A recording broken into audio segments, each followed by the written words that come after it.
ఈ రాశి వారికి తిథులు లేకొచ్చేటప్పటికి పాడ్యమి, షష్ఠి, ఏకాదశి ఈ 3 తిథులు కూడా ముఖ్యమైన పనులు చేయరాదు. మిగతా తిథుల్లో అన్నీ కూడా శుభ తిథులే. ఈ మిగతా తిథుల్లో ఏదైనా సరే ఇంకా అమావాస్యను వదిలిపెట్టేసి మిగతా తిథుల్లో ముఖ్యమైన పనులన్నీ కూడా చక్కగా చేసుకోవచ్చు. అలాగే ఈ యొక్క మేషరాశి వాళ్ళకి ఆపోజిట్ రాశి కూడా మళ్ళీ మేషరాశి వాళ్ళతో ఎటువంటి పార్ట్నర్షిప్ చేయకూడదు. చాలామంది ఏం చేస్తారంటే మేషరాశి వాళ్ళు ఒకవేళ వివాహ సంబంధమే అనుకుందాం, అశ్విని నక్షత్రం జాతకులు మళ్ళీ అశ్విని నక్షత్ర జాతకులను కానీ భరణి నక్షత్ర జాతకులను కానీ వివాహం చేసుకోకూడదు.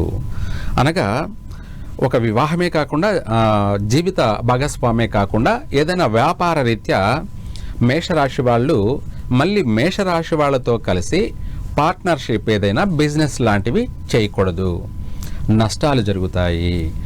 ఇదే కాకుండా ఇంకా మిగతా విషయాలలో కూడా ఈ రాశి వాళ్ళతో ఎటువంటి ఫ్రెండ్షిప్ కానీ అలాగే లైఫ్ పార్ట్నర్ సమస్య ఇది కానీ లేదా బిజినెస్ పరంగా కానీ ఈ మేషరాశి వాళ్ళు మళ్ళీ మేషరాశి వాళ్ళతో కలిసి చేయకూడదు.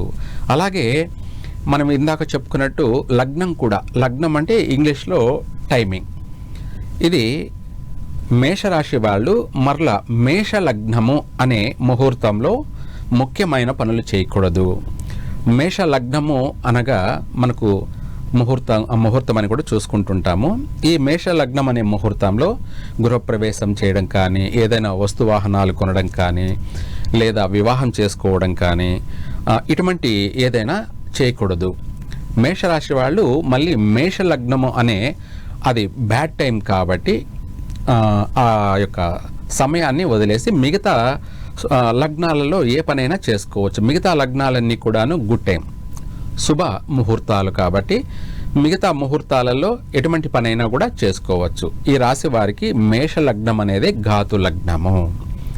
మేషరాశి వాళ్ళు ఈ ముఖ్యమైనటువంటివన్నీ కూడా పాటించాలి. అంటే ప్రతి ఒక్కరిని అడగకుండా కొన్ని మీరే అవగాహన ప్రకారంగా మీరు చేసే ప్రతి పని కూడా సక్సెస్ కావడానికి, చక్కగా మీకు కలిసి రావడం కొరకు ఇవి చూసుకోవడం కూడా మంచిదే.